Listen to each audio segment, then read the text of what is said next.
Hello, thank you for listening. We are Daniel and Robin Brown of Pishon River Ministries, and we deliver a message of hope and encouragement in this world of wickedness, hate, and despair. If you'd like to invite us to your church, please email us at holyspiritsentme@msn.com or pishonriverministries@live.com. Today's story is on the window. Two men, both seriously ill, occupied the same hospital room. One of the men had to sit up in his bed for an hour each afternoon to help drain the fluid from his lungs. His bed was next to the room's only window. The other man had to spend all of his time flat on his back. The men would talk for hours on end. They spoke of their wives and families, their homes, their jobs, their involvement in the military, where they had been on vacation, and so on. Every afternoon, when the man in the bed by the window would sit up, he would pass the time by describing to his roommate all the things he could see outside the window. The man in the other bed began to live through a 1-hour period where his world would be broadened and enlivened by all the activity and color of the world outside the window. The man described how the window overlooked a park with a lovely lake. Ducks and swans played on the water while children sailed their model boats. Young lovers walked arm in arm amidst the flowers of every color of the rainbow.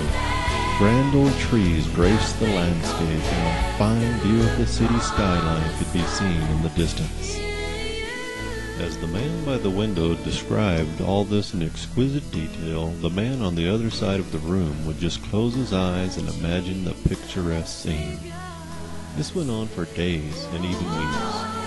One morning the nurse arrived to bring water for their baths, only to find the lifeless body of the man by the window, who had died peacefully in his sleep.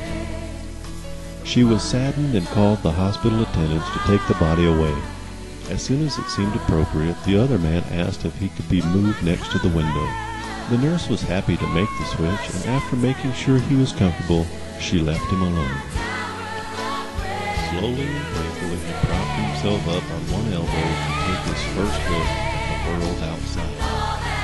Finally, he would have the joy of seeing it for himself. He strained and slowly turned to look out the window beside the bed.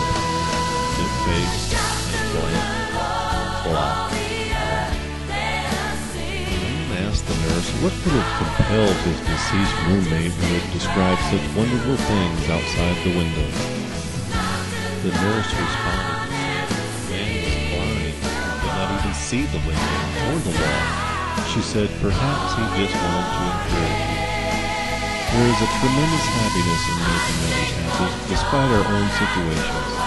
Shared grief is half the sorrow, but happiness, when shared, is double.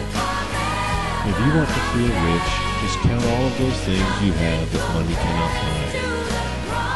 Today is a gift. That's why it's called the present. Thanks for listening. God bless.